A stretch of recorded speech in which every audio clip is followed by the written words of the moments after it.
Should newly qualified teenage drivers be banned from carrying their friends as passengers? 020 7862 2222 is the number. Mothers, and this is really, really serious thing here.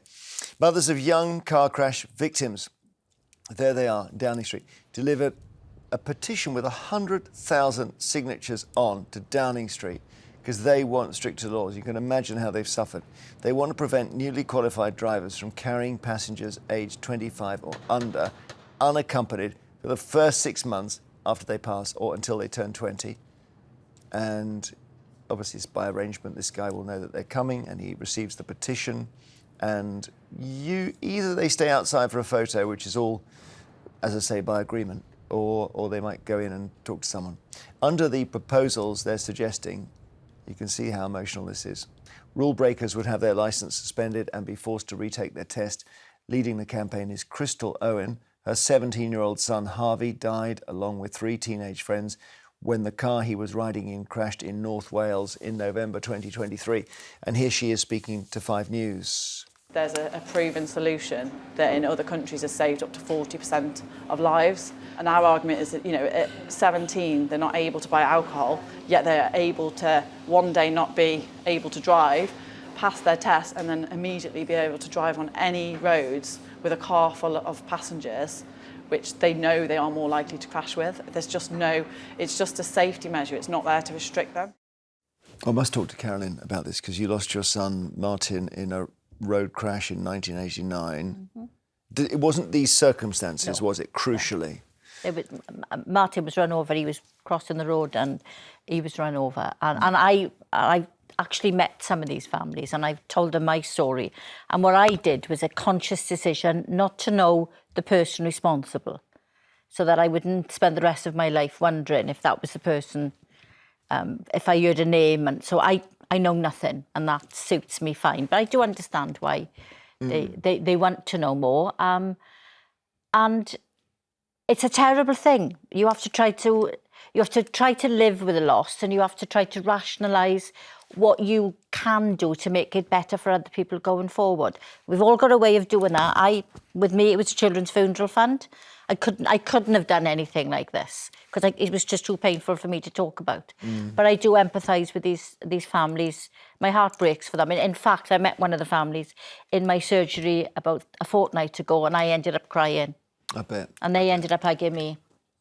And you're in favour of what they're suggesting? I think, to put cards on the table, there will be drivers of all age who are capable of having accidents and speeding. So it's not just 17-year-olds, but there is a certain excitement about recently passing your test and wanting to take your mates out, and that acceleration is something which comes quite naturally sometimes.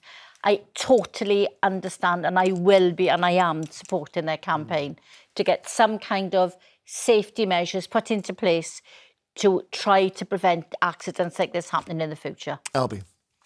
I completely sympathise with the loss that Carolyn has suffered and also the families who are campaigning on this important cause. But I have to say, I completely disagree with this policy. Really quite strongly, actually, for a number of different reasons.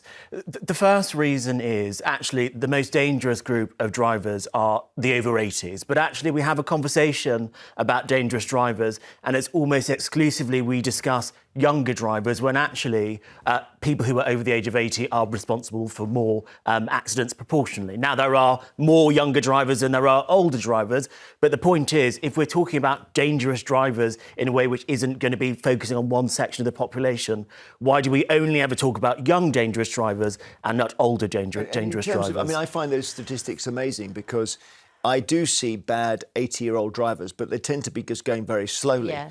The thing about the young is that they bomb along, as I did when I was 19. And because young men don't have the risk processing yet. Their brains haven't grown that.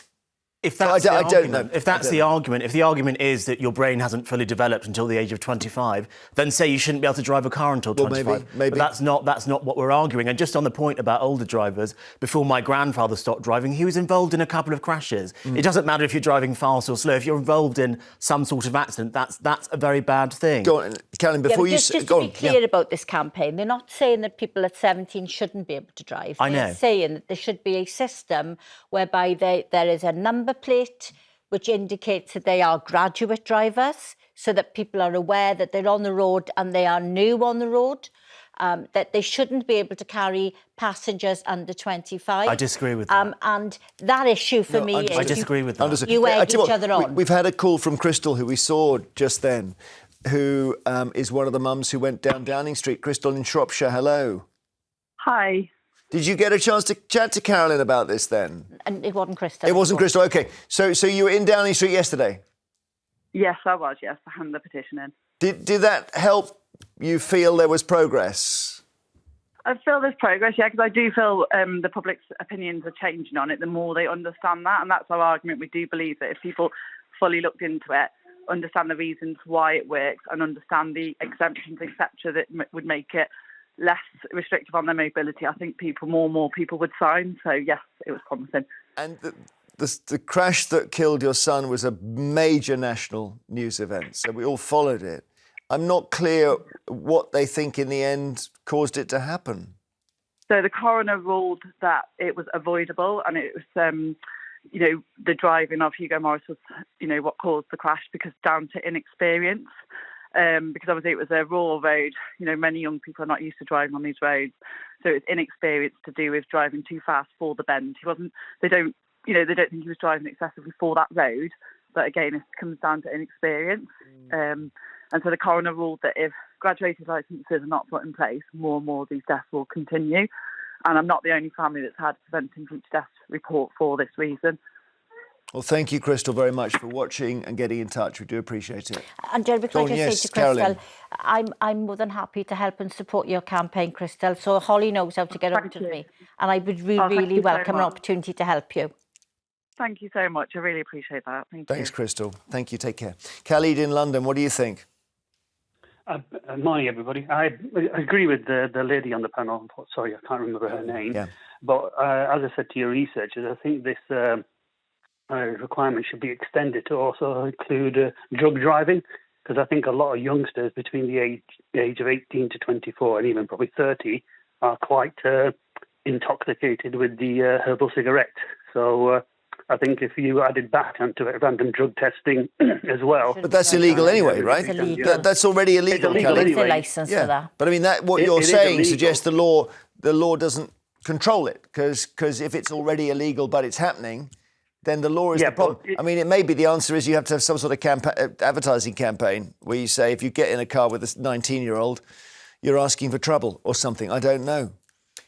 What I don't like about this is that it penalises an entire group of people because of the actions of a few. And I completely understand the strongly held feelings about this. We all want to ban bad things from happening, but we can't ban bad things. But insurance does that. Insurance does exactly that. Insurance causes, if my daughter learns to drive, she's going to have to pay for all the crazy guys out there. Extra insurance. And the cost of insuring. This isn't banning them, Abby. This is about a system which makes them think, because their future licence literally banning them driving around their friends who are a similar age to them. That is a ban. Under 25. And I remember being a passenger in cars with my friends, and the idea that we would stop young people being able to drive themselves around, and also people they know they might need to work. Some of these people might have young families. You can have children at the age of 17 and 19. There is a get out for people with young families. This feels like a very blunt instrument. But it's for 6 months, Albie, and you can learn so much in 6 months. Apparently the government rejected this idea, Carolyn, in January, but they may still be thinking about it. I'm not sure. I will be having conversations to find out. OK, right. Go to the top. Julie in Neathport, Port Talbot. Hello, Julie. Hi, Jeremy. What do you think of this? I agree with the man on your panel. My grandson's just passed his test. He's 17.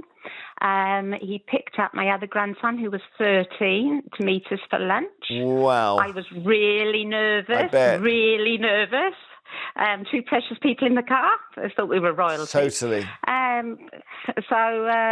But that's...